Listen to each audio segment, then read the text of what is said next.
हुक्केरी येथे आयोजित त्रिशूल दीक्षा कार्यक्रमावर घालण्यात आलेल्या निर्बंधाच्या पार्श्वभूमीवर श्रीराम सेनेचे प्रमुख प्रमोद मुतालिक यांनी सरकारवर तीव्र टीका केली आहे. मुतालिक म्हणाले की डी के शिवकुमार मुख्यमंत्री झाल्यापासून हिंदूंवर अन्याय वाढलाय.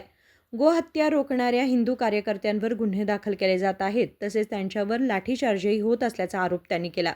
ಸರ್ಕಾರ ಬೇಕಂತಲೇ ಈ ಥರ ಒಂದು ನಿರ್ಧಾರ ಮಾಡ್ತಾರೆ, ನಿರ್ಬಂಧ ಇರುವಂಥ ಕೆಲಸ ಮಾಡ್ತಾರೆ.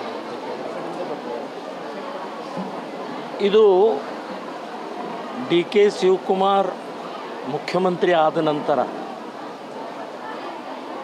ಗೃಹ ಮಂತ್ರಿಗಳು ಬದಲಾವಣೆ ಆದ ನಂತರ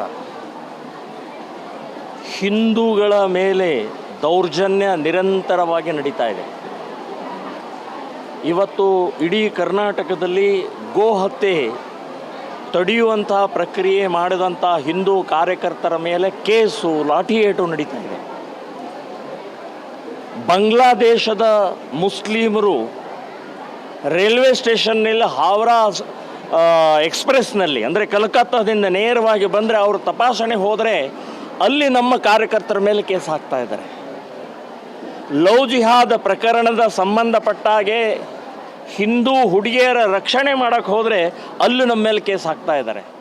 ಇಲ್ಲಿ ಇವತ್ತು ಬೆಳಗಾವಿ ಜಿಲ್ಲೆ ಹುಕ್ಕೇರಿಯಲ್ಲಿ ಒಂದು ತಿಂಗಳು ಮುಂಚೆನೇ ಡಿಕ್ಲೇರ್ ಆಗಿದೆ.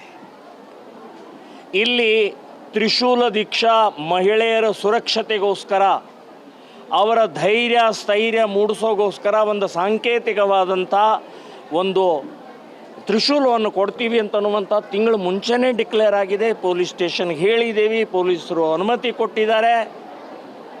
ಮತ್ತು ಇಂಡೋರ್ ಕಾರ್ಯಕ್ರಮ, ಬಹಿರಂಗ ಸಭೆ ಅಲ್ಲ, ಅಡವಿ ಸಿದ್ದೇಶ್ವರ ಮಠದ ಒಳಗಡೆ ಕಾರ್ಯಕ್ರಮಕ್ಕೆ ನಮ್ಮನ್ನು ತಡೀತಾರೆ ಅಂತಂದರೆ ಎಷ್ಟು ರೀತಿಯ ಹಿಂಸೆ, ಕ್ರೌರ್ಯ, ಹಿಂದೂ ವಿರೋಧಿ ನೀತಿ ಕಾಂಗ್ರೆಸ್ನವರು ಅನುಸರಿಸ್ತಾ ಇದ್ದಾರೆ ಅಂತನ್ನೋದು ಇವತ್ತಿನ ಉದಾಹರಣೆ. ಇದು ಎಲ್ಲರಿಗೂ ನೋಟಿಸ್ ಕೊಟ್ಟರು.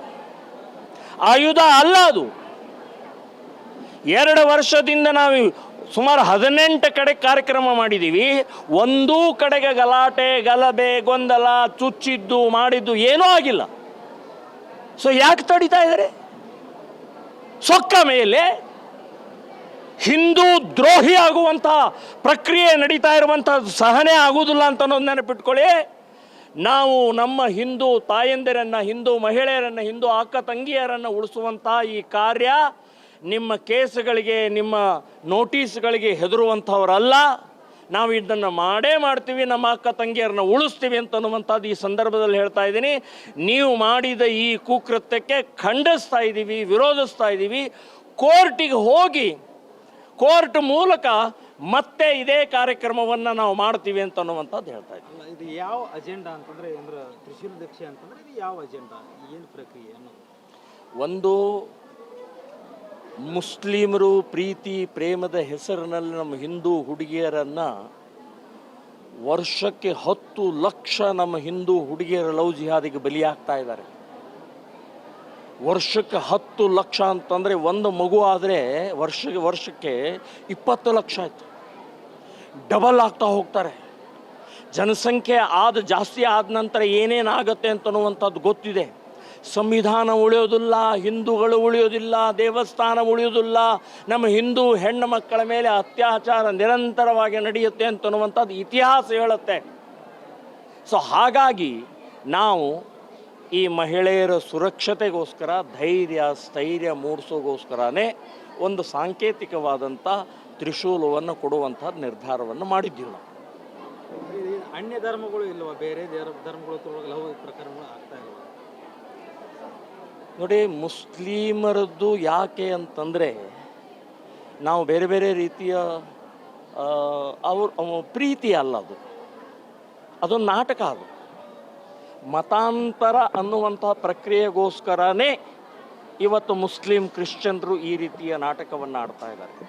ನಿಮ್ಮ ಪ್ರೀತಿ ಇದ್ದರೆ ನಮ್ಮ ಹಿಂದೂ ಹುಡುಗಿಯನ್ನು ಮತಾಂತರ ಯಾಕೆ ಮಾಡ್ತೀರಿ? ಬುರ್ಕಾ ಯಾಕೆ ಹಾಕಿಸ್ತೀರಿ? ನಮಾಜ್ ಯಾಕೆ ಮಾಡ್ತೀರಿ? ಗೋಮಾಂಸ ಯಾಕೆ ತಿನ್ನಿಸ್ತೀರಿ? ಬಿಡ್ರಿ ಅವಳು ಫ್ರೀಯಾಗಿ. ನಿಮ್ಮ ಪ್ರೀತಿ ಇದ್ರೆ ಸಮಾನತೆ ಇರ್ತೀವಿ, ನೀನು ಪ್ರೀತಿ ಮಾಡ್ತಾರೆ, ಅವಳು ಪ್ರೀತಿ ಮಾಡಿರ್ತಾಳೆ. ಯಾಕೆ ಮತಾಂತರ? ಯಾಕೆ? ನಿಮ್ಮ ಉದ್ದೇಶ ಮತಾಂತರ ಇದೆ, ಪ್ರೀತಿ ಅಲ್ಲ. ಜನಸಂಖ್ಯೆ ಜಾಸ್ತಿ ಮಾಡ್ಕೊಳ್ಳುವಂಥದ್ದೇ ಇದೆ ಅಂತನ್ನುವಂಥದ್ದು ಸ್ಪಷ್ಟವಾಗಿ ನಾನು ಹೇಳ್ತಾ ಇದ್ದೀನಿ. ಅದಕ್ಕೋಸ್ಕರ ನಾವು ತಡೀತಾ ಇದ್ದೀವಿ. ಅಲ್ಲ, ಧಾರವಾಡದಲ್ಲಿ ನೇಹಾ ಹಿರೇಮಠ ಕೊಲೆ ಆಯಿತು, ಅದರ ನಂತರ ಕೂಡ ಯಾವುದೇ ರೀತಿ ಶಿಕ್ಷೆ ಆಗಿಲ್ಲ ಅಂತ ಹೇಳಿದ್ರಿ. ನೋಡಿ, ನೇಹಾ ಹಿರೇಮಠ ಆದ ನಂತರ ಹೆಲ್ಪ್ಲೈನ್ ಡಿಕ್ಲೇರ್ ಮಾಡಿದ್ದೀವಿ. 2 ವರ್ಷ ಆಯಿತು. 2 ವರ್ಷದಲ್ಲಿ 8,000 ಕಾಲ್ಗಳು ಬಂದಿದ್ದಾವೆ.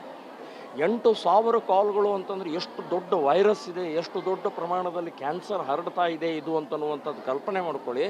ಹಾಗಾಗಿ ಅವತ್ತಿನ ಮಾಜಿ ಮುಖ್ಯಮಂತ್ರಿಗಳಂತ ಸಿದ್ದರಾಮಯ್ಯನವ್ರು ಹೇಳಿದರು 3 ತಿಂಗಳಲ್ಲಿ ನೇಹಾ ಹಿರೇಮಠ ಕೊಂದಂಥವನ್ನ ಶಿಕ್ಷೆ ಕೊಡ್ತೀವಿ ಅಂತ ಹೇಳಿ 2 ವರ್ಷ ಆಯ್ತಲ್ರಿ. 2 ವರ್ಷ ಕೋರ್ಟು ಕೂಡ ಏನು ಮಾಡ್ತಾ ಇದೆ, ಜಡ್ಜಿಗೂ ಕೂಡ ಗೊತ್ತಾಗ್ತಾ ಇಲ್ವಾ? ಈ ಮಧ್ಯದಲ್ಲಿ 2 ವರ್ಷದಲ್ಲಿ ಎಷ್ಟು ರೇಪ್ಗಳಾಯ್ತು, ಎಷ್ಟು ಕೊಲೆಗಳಾಯ್ತು, ಎಷ್ಟು ಲವ್ ಜಿಹಾದ್ ಆಯಿತು. ಸೊ ನೀವು ಶಿಕ್ಷೆ ಕೊಡದೇ ಇದ್ದರೆ ಭಯನೇ ಇರೋದಿಲ್ಲ. ಆ ಭಯದ ಸಲುವಾಗಿ ಆದರೂ ಕೂಡ ನೇಹಾ ಹಿರೇಮಠ ಕೊಂದಂಥವನಿಗೆ ಗಲ್ಲು ಶಿಕ್ಷೆ ಆಗಬೇಕು ಅನ್ನುವಂಥದ್ದು ನಾನು ಹೇಳ್ತಾ ಇದ್ದೀನಿ. ಇವತ್ತು ತ್ರಿಶೂಲ ದೀಕ್ಷೆ ಕೊಡಲಿಲ್ಲ, ಅದರ ಬದಲು ಕರಪತ್ರವನ್ನು ಕೊಟ್ಟಿದ್ರು. ನೋಡಿ, ತ್ರಿಶೂಲ ದೀಕ್ಷಾ ಇವತ್ತು ಬ್ಯಾನ್ ಮಾಡಿದೆ. ಅದು ಕೂಡ ನಮಗೆ ನೋಟಿಸ್ ಕೊಟ್ಟಿದ್ದು ಜಿಲ್ಲಾಧಿಕಾರಿಗಳ ನೋಟಿಸ್ ಅಂತ ಹೇಳಿ ಕೊಟ್ಟಿದ್ದಾರೆ. ಅದರಲ್ಲಿ ಜಿಲ್ಲಾಧಿಕಾರಿಗಳಿಗೆ ಸಿಗ್ನೇಚರ್ ಇಲ್ಲ, ಜಿಲ್ಲಾಧಿಕಾರಿಗಳ ಸೀಲ್ ಇಲ್ಲ. ನಾವು ಇದನ್ನು ಹೈಕೋರ್ಟಿಗೆ ಚಾಲೆಂಜ್ ಮಾಡ್ತೀವಿ. ವ್ಯವಸ್ಥಿತವಾಗಿ ನಮ್ಮ ಹಿಂದೂ ಇವತ್ತು ತ್ರಿಶೂಲ್ ಕೊಡುವಂಥದ್ದನ್ನು ತಪ್ಪಿಸಿದ್ದಾರೆ. ಹಾಗಾದರೆ ನಿಮಗೇನು ಮಹಿಳೆಯರ ಮೇಲೆ ರೇಪ್ ಆಗಬೇಕು, ಮಹಿಳೆಯರನ್ನ ಓಡಿಸ್ಕೊಂಡು ಹೋಗಬೇಕು, ಕಿಡ್ನ್ಯಾಪ್ ಆಗಬೇಕು, ಕೊಲೆ ಆಗಬೇಕು ಅಂತ ಇಚ್ಛೆ ಇದೆಯಾ?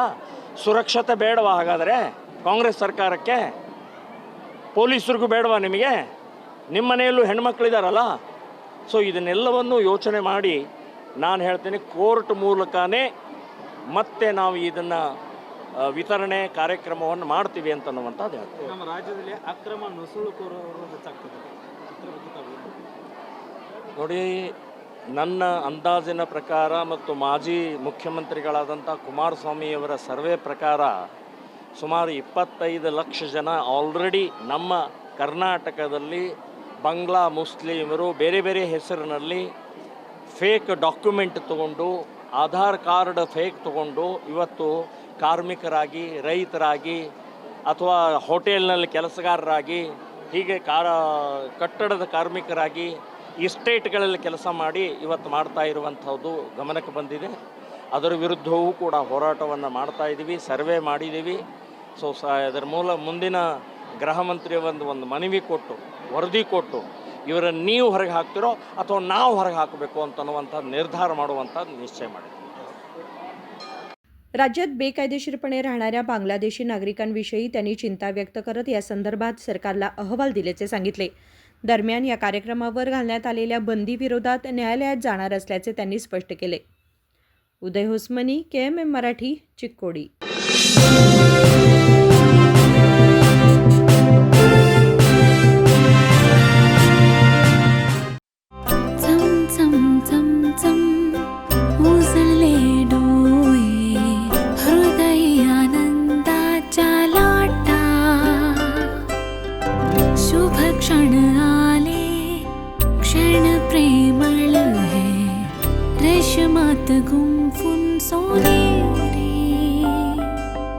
BS Channabasappa and Sons, The Textile Mall, Tilakwadi, Belagavi.